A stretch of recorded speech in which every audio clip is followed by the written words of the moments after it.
High, আসসালামু আলাইকুম। আমি হচ্ছি আল মামুন। আমরা আজকে আইসিটির খুবই ফান্ডামেন্টাল একটা বিষয় নিয়ে কথা বলবো। আমরা আজকে জানবো ডায়নামিক ওয়েবসাইট কী এবং স্ট্যাটিক ওয়েবসাইট কী। এখন তোমরা অনেকে বলতে পারো এটা তো খুবই সাধারণ কনসেপ্ট, বাট অনেকেরই এই কনসেপ্টটা নিয়ে ধোঁয়াশারে ধারণা রয়েছে। এবং আমরা যদি বেসিক ফান্ডামেন্টাল কনক্রিটলি না জানি, একদম পিকচারটা মাথায় জেনারেট করতে না পারি, তাহলে যখন এই কনসেপ্টটারই এক স্টেপ ফার্দারে অ্যাডভান্সড কনসেপ্ট আসবে, তখন ওটাও আমাদের মধ্যে ক্লারিটি নিয়ে আসবে না, আমরা পরিষ্কারভাবে বুঝবো না। এবং এইটা আসলে দিন শেষে ডিস্ট্রাকটিভ, কারণ ওই অধ্যায়টা সম্বন্ধে তুমি সম্পূর্ণ পড়লেও অনেক সময় দিলেও তোমার হলিস্টিক ভিউ নাই। তো দেখো, আমাদের স্ট্যাটিক ওয়েবসাইট এবং আমাদের dynamic website, static website dynamic website বারবার বলি, আমরা রিপিটেটিভ লার্নিংয়ে বিশ্বাসী। তোমাদের আমি একদম রিয়েল লাইফ ডেমো দেখাবো যে কোথায় স্ট্যাটিক ওয়েবসাইট ব্যবহার হচ্ছে এবং কোথায় ডায়নামিক, এবং তারপর কিছু আনুষঙ্গিক কথা হবে। দেখো, আমরা প্রথমে ফেসবুকের ওয়েবসাইটে যাই। ফেসবুক কি?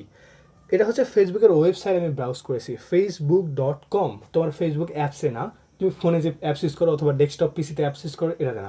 আমরা একদম ফেসবুকের অরিজিনাল ওয়েবসাইটে গেছি, facebook.com।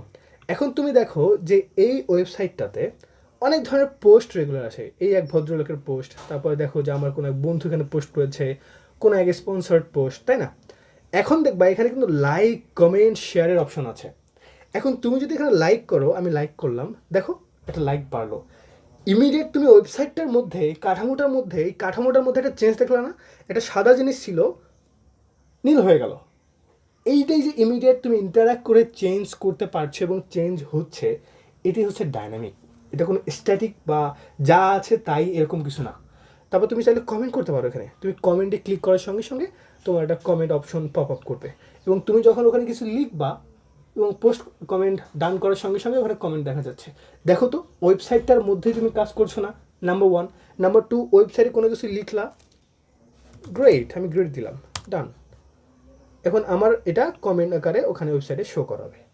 ইমিডিয়েট ওয়েবসাইটের মধ্যে একটা চেঞ্জ চলে আসলো না? আচ্ছা, দেখি আমাদের কমেন্টটা কোথায়। এটা এখন খুঁজে পেতে অনেক সময় লাগবে, সো সরি। এটাই হচ্ছে ডায়নামিক ওয়েবসাইট। এখন আমি তোমাদের স্ট্যাটিক ওয়েবসাইট দেখাবো। ডায়নামিক ওয়েবসাইট কি? সময়ের সঙ্গে সঙ্গে চেঞ্জ হয় খুবই দ্রুত। তুমি অন দ্য ওয়ে যখনই কাজ করছো তখনই চেঞ্জ করতে পারছো। ইন্টারাকশন ভালো, তুমি নিজেও কাজ করতে পারবা। এবং তোমাদের একটা কথা বলে নেই, এটার সঙ্গে ডাটাবেজের কানেকশন আছে। যেমন আমরা এখানে ডেটা দিলাম, সো এই ডেটাটা কোথায় যাবে? কোথাও তো স্টোর হতে হবে, রাইট? সো ডেটাবেজের কানেকশন আছে, তোমাদের বুঝে নিতে হবে। এখন এইটা আমাদের কোম্পানি পোর্টফোলিও আমার থেকে একটা ওয়েবসাইট বানানো, pendro.portfolioamar.com, আমাদের কোনো একজন ক্লায়েন্ট এই ওয়েবসাইটে বানিয়ে নিয়েছে। এটা হচ্ছে স্ট্যাটিক ওয়েবসাইট। এটাতে এরকম কোনো ইন্টারেকশনের ব্যাপার নাই। আমি যদি লাইক দিই, এখানে কোথাও লাইক হবে না, কমেন্টও করা যাবে না, অথবা কোনো ইনফরমেশন চেঞ্জ হচ্ছে না সময়ের সঙ্গে সঙ্গে। এই যে যা ইনফরমেশন দেখতেছো, একটা ছবি, তারপর কিছু বাটন, ফেসবুক লিঙ্ক, তুমি যদি একদিন পর আসো তবুও দেখবা, 10 দিন পর আসো তবুও দেখবা। এখন এই ভদ্রলোক যদি এই ইনফরমেশনগুলো চেঞ্জ করতে চায়, তো সে চেঞ্জ করতে পারে। এরা 10 দিন পর, 20 দিন পর, 50 দিন পর, 1 বছর পরও করতে পারে। তো এটা কিন্তু সময়ের সঙ্গে সঙ্গে ইন্টারেক্টিভলি চেঞ্জ হচ্ছে না। দিস ইজ ওয়াই এই ওয়েবসাইট হচ্ছে স্ট্যাটিক ওয়েবসাইট। ডায়নামিক ওয়েবসাইট এবং স্ট্যাটিক ওয়েবসাইট দুইটারই অনেক ভালো উপকারী গুণ রয়েছে। তোমরা যখন ডিফারেন্সটা পড়বা তখন বুঝবা। যেমন মনে করো, ডায়নামিক ওয়েবসাইটে তোমার ডেটাবেস ইউজ হয়, কিন্তু স্ট্যাটিক ওয়েবসাইট ডেটাবেস ইউজ হয় না। ডায়নামিক ওয়েবসাইট কিন্তু অনেক বেশি ভারী হয়। যে তুমি ফেসবুকটা দেখছো না, এটা হচ্ছে কত বেশি ফাংশনালিটিস, কত কাজ, কত ব্যাকগ্রাউন্ডে কোড রান হচ্ছে, তাই অনেক ভারী, লোড হয় অনেক স্লোলি।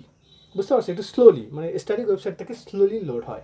তারপর ডায়নামিক ওয়েবসাইট হচ্ছে কি, ইউজার ইন্টারেক্টিভিটি দেয়, কিন্তু স্ট্যাটিক ওয়েবসাইট দেয় না। ডায়নামিক ওয়েবসাইটে অনেক নতুন নতুন আপডেটেড ইনফরমেশন পাওয়া যায়, স্ট্যাটিক ওয়েবসাইটে পাওয়া যায় না। স্ট্যাটিক ওয়েবসাইট কি, দ্রুত লোড হয়। তারপর স্ট্যাটিক ওয়েবসাইট আপডেট করা সহজ, কারণ তোমাকে ডাটাবেজে কাজ করতে হয় না, অনেকদিন পর পর আপডেট হয়। এরকম অনেক কিছু যখন তুমি স্পষ্ট বুঝবা, ফেসবুককে গবেষণা করবে, ফেসবুকের ওয়েবসাইটে যাবা, দেখবা আসলে ফেসবুককে কেন ডায়নামিক বলা হচ্ছে। তারপর একটা নির্দিষ্ট স্ট্যাটিক ওয়েবসাইটে দেখবা যে স্ট্যাটিক ওয়েবসাইটে আসলে কী কী আছে, তখন তুমি স্পষ্ট বুঝবা, আচ্ছা, this is call dynamic website, this is call static website. তুমি যদি দারাজে বা অ্যামাজনে কোনো কিছু কেনো, অ্যামাজন কিন্তু একটা ডায়নামিক ওয়েবসাইট। তুমি যখন কোনো কিছু কিনছো স্টকে কিন্তু কিছু চেঞ্জ হচ্ছে, প্রোডাক্ট কমে যাচ্ছে, তাই না? তুমি কিছু কিনছো, রিভিউ করার সময় রিভিউগুলো অ্যাড হচ্ছে, এটা কিন্তু ডায়নামিক ওয়েবসাইট। ডায়নামিক ওয়েবসাইটের কারণে আমাদের ইন্টারনেট প্রযুক্তি অনেক বেশি এগিয়ে যাচ্ছে, কারণ তুমি এখন অনলাইনে অর্ডার করতে পারছো, তুমি এখন অনলাইনে কিনতে পারছো, তুমি অনলাইনে লাইক, কমেন্ট, শেয়ার করতে পারছো, তুমি কোনো মন্তব্য দিতে পারছো, তুমি কোনো ভিডিও দেখে শিখতে পারছো। ইউটিউব ইউটিউব ওয়েবসাইটও কিন্তু একটা ডায়নামিক ওয়েবসাইট। তুমি ওখানে কমেন্ট করতে পারো, লাইক করতে পারো, right? So this is what dynamic website, this is hot static website. এখন তোমার কি মনে হয় না এরা অর্থিত, মানে তোমার শিখে কোনো কিছু লাভ হলো? আমার আশা বিশ্বাস তুমি রিয়েল লাইফ টেস্ট পেলে। ধন্যবাদ, আসসালামু আলাইকুম।